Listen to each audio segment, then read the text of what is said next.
Well, welcome back. So what I have here is a little video clip on how to install one of these upgraded stingers for this Sonic Wake 36.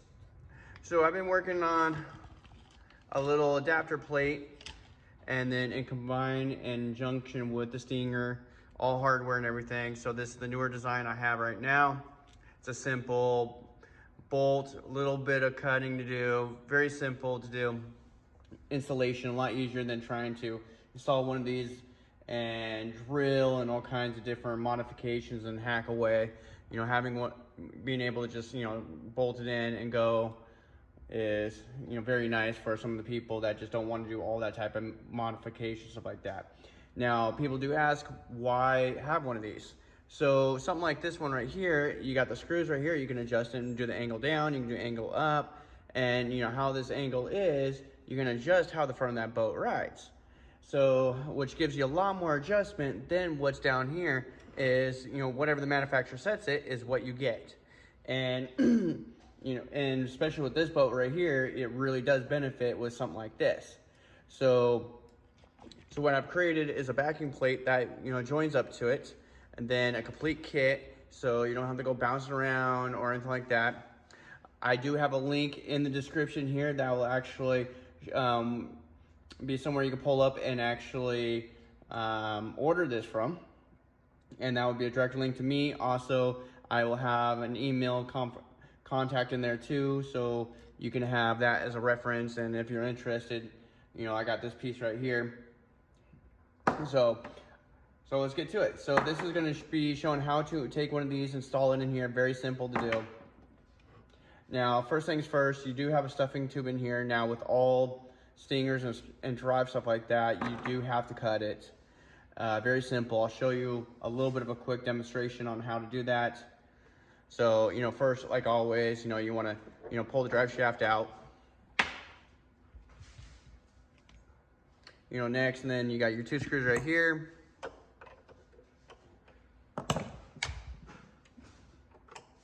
Right here.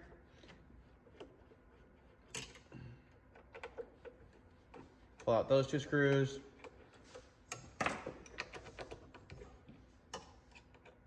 Now the new drive will come on with new screws, so you don't have to worry about it too much.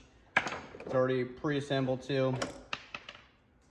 So here comes the old one right there. You got your tube right here. The easiest thing to do here is you would take a tape measure, ruler, anything that you have that can measure at least 1/4 to 10 millimeters. So what you have here, you got it right here. Now you can have an option too, is that you can take the tube, pull it back a little bit, so that way it gives you a little bit more clearance. You do right up to flush to there. I like to do a little bit of flush, so I'll pull it back a little bit, get it to about where I want it to be, so I got a little more clearance when it comes in there. Take your little ruler that you have. Then what you want to do is measure out from the rubber grommet out, and then not 10 millimeters, so I was way off on that. At least 1/4 inch to 5 millimeters. And then once you have that marked, and then you take a marker, you can mark it there. Then very simple to do. You can just grab onto it, just pulls right out like that. You do have to loosen up the two screws inside. I've already done that. So you pull it out, then you can cut it with the saw. I really like having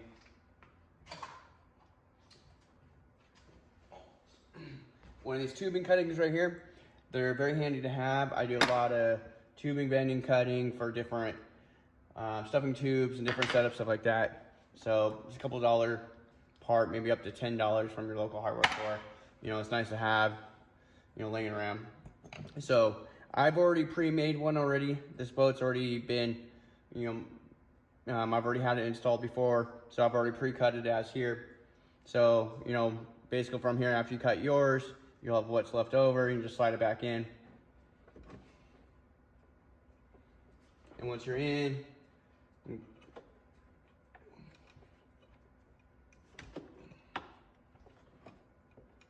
just like that. So it should be sticking out like that. I'm flush up to that black plastic as well, I was referencing to. So now you're here at this point. So now you can just take this. So depending on the tools you have, I have a good set. I got these sets of wrenches here.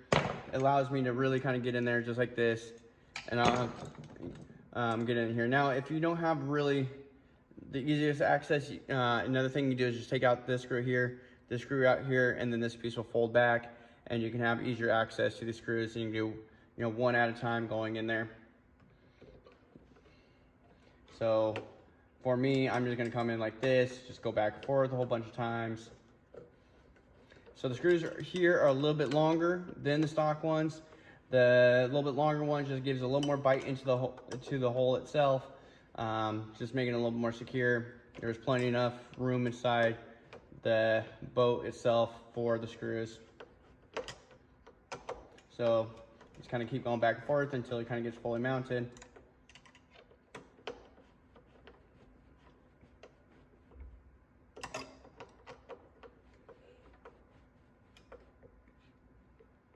And tying them all up. Just like that. So it's on. Like that.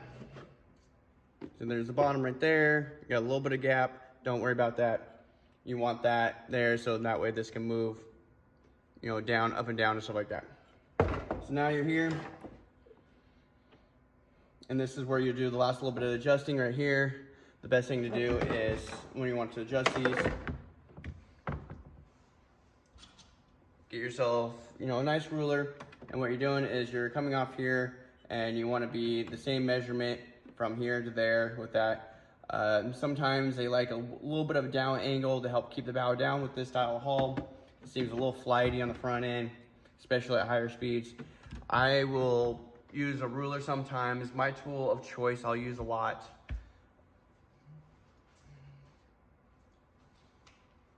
is one of these digital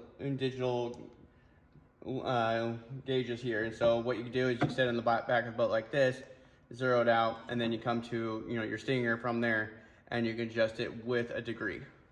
I always, you know, when I'm using this here, I'm usually in between a 0.5 negative with this hull on a 6S setup. So once you get that set from there,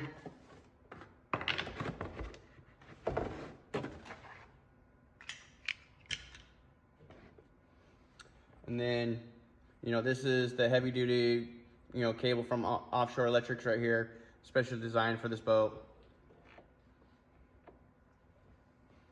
And then you can see,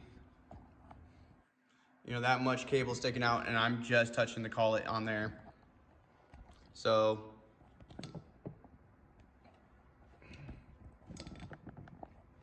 plenty enough. And then from there, you know, set your gap and you're good to go. So thank you for watching a little tutorial on how to put one of these on there. Very simple to do. Check out the little links I have below. Great, kind of show where to kind of get these. But anyways, well, thanks for watching.